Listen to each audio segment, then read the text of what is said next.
Pride and Prejudice by Jane Austen. Chapter 13. "I hope, my dear," said Mr. Bennet to his wife as they were at breakfast the next morning, "that you have ordered a good dinner today, because I have reason to expect an addition to our family party." "What do you mean, my dear? I know of nobody that is coming, I am sure, unless Charlotte Lucas should happen to call in, and I hope my dinners are good enough for her. I do not believe she often sees such at home." "The person of whom I speak is a gentleman and a stranger." Mrs. Bennet's eyes sparkled. "A gentleman and a stranger! It is Mr. Bingley, I am sure. Well, I am sure I shall be extremely glad to see Mr. Bingley. But, good Lord, how unlucky! There is not a bit of fish to be got today. Lydia, my love, ring the bell. I must speak to Hill this moment." "It is not Mr. Bingley," said her husband. "It is a person whom I never saw in the whole course of my life." This roused a general astonishment, and he had the pleasure of being eagerly questioned by his wife and 5 daughters at once. After amusing himself some time with their curiosity, he thus explained. "About a month ago I received this letter, and about a fortnight ago I answered it, for I thought it a case of some delicacy and requiring early attention. It is from my cousin, Mr. Collins, who, when I am dead, may turn you all out of this house as soon as he pleases." "Oh, my dear," cried his wife, "I cannot bear to hear that name mentioned. Pray do not talk of that odious man.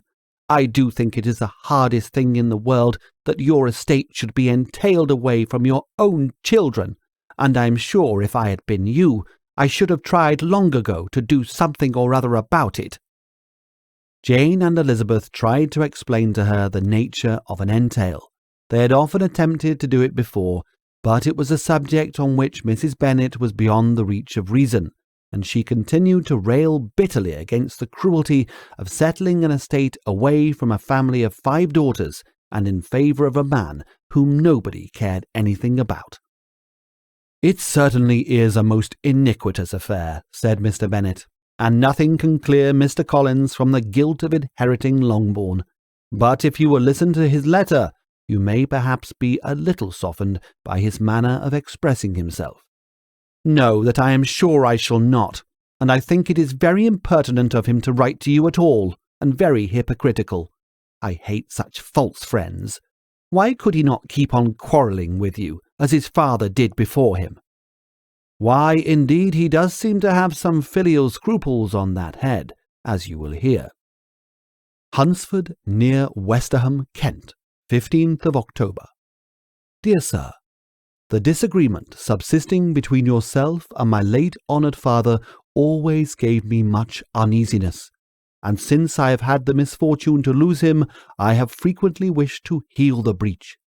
But for some time I was kept back by my own doubts, fearing lest it might seem disrespectful to his memory for me to be on good terms with anyone with whom it had always pleased him to be at variance." There, Mrs. Bennet. My mind, however, is now made up on the subject, for having received ordination at Easter, I have been so fortunate as to be distinguished by the patronage of the Right Honourable Lady Catherine de Bourgh, widow of Sir Louis de Bourgh, whose bounty and beneficence has preferred me to the valuable rectory of this parish, where it shall be my earnest endeavour to demean myself with grateful respect towards her ladyship, and be ever ready to perform those rites and ceremonies which are instituted by the Church of England. As a clergyman, moreover, I feel it my duty to promote and establish the blessing of peace in all families within the reach of my influence, and on these grounds I flatter myself that my present overtures are highly commendable, and that the circumstance of my being next in the entail of Longbourn estate will be kindly overlooked on your side, and not lead you to reject the offered olive branch. I cannot be otherwise than concerned at being the means of injuring your amiable daughters, and beg leave to apologize for it as well as to assure you of my readiness to make them every possible amends, but more of this hereafter. If you should have no objection to receive me into your house, I propose myself the satisfaction of waiting on you and your family Monday, November the 18th, by 4 o'clock, and shall probably trespass on your hospitality till the Saturday se'nnight following, which I can do without any inconvenience, as Lady Catherine is far from objecting to my occasional absence on a Sunday, provided that some other clergyman is engaged to do the duty of the day. I remain, dear sir, with respectful compliments to your lady and daughters, your well-wisher and friend, William Collins. At 4 o'clock, therefore, we may expect this peacemaking gentleman, said Mr. Bennet, as he folded up the letter. He seems to be a most conscientious and polite young man, upon my word, and I doubt not will prove a valuable acquaintance, especially if Lady Catherine should be so indulgent as to let him come to us again. There is some sense in what he says about the girls, however, and if he is disposed to make them any amends, I shall not be the person to discourage him. Though it is difficult, said Jane, to guess in what way he can make us the atonement he thinks our due, the wish is certainly to his credit. Elizabeth was chiefly struck by his extraordinary deference for Lady Catherine, and his kind intention of christening, marrying, and burying his parishioners whenever it were required. He must be an oddity, I think, said she. I cannot make him out. There is something very pompous in his style, and what can he mean by apologizing for being next in the entail? We cannot suppose he would help it if he could. Could he be a sensible man, sir? No, my dear, I think not. I have great hopes of finding him quite the reverse. There is a mixture of servility and self-importance in his letter, which promises well. I am impatient to see him. In point of composition, said Mary, the letter does not seem defective. The idea of the olive branch is not wholly new, yet I think it is well expressed. To Catherine and Lydia, neither the letter nor its writer were in any degree interesting. It was next to impossible that their cousin should come in a scarlet coat, and it was now some weeks since they had received pleasure from the society of a man in any other colour.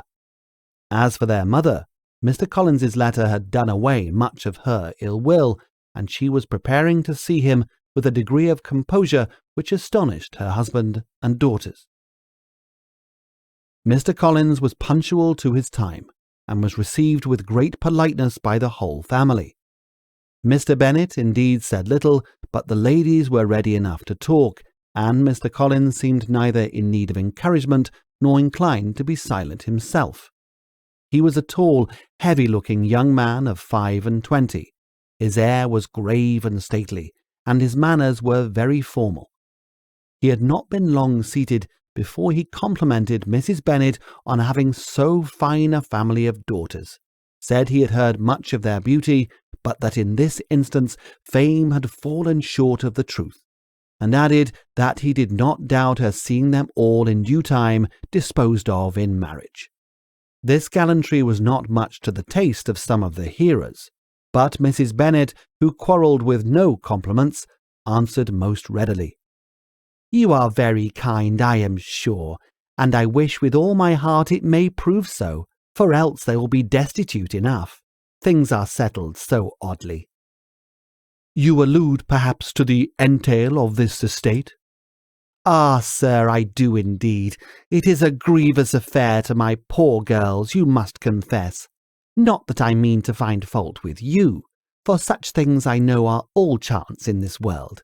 There is no knowing how estates will go when once they come to be entailed. I am very sensible, madam, to the hardship of my fair cousins, and could say much on the subject, but I am cautious of appearing forward and precipitate.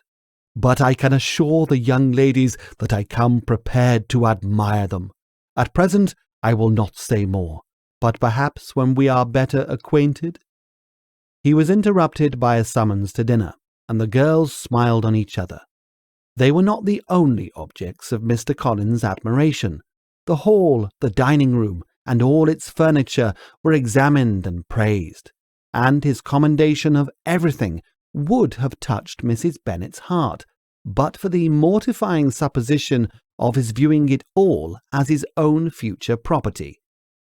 The dinner, too, in its turn was highly admired, and he begged to know to which of his fair cousins the excellency of its cooking was owing.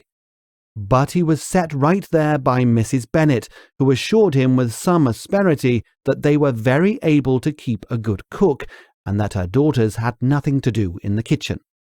He begged pardon for having displeased her. In a softened tone she declared herself not at all offended, but he continued to apologize for about a quarter of an hour.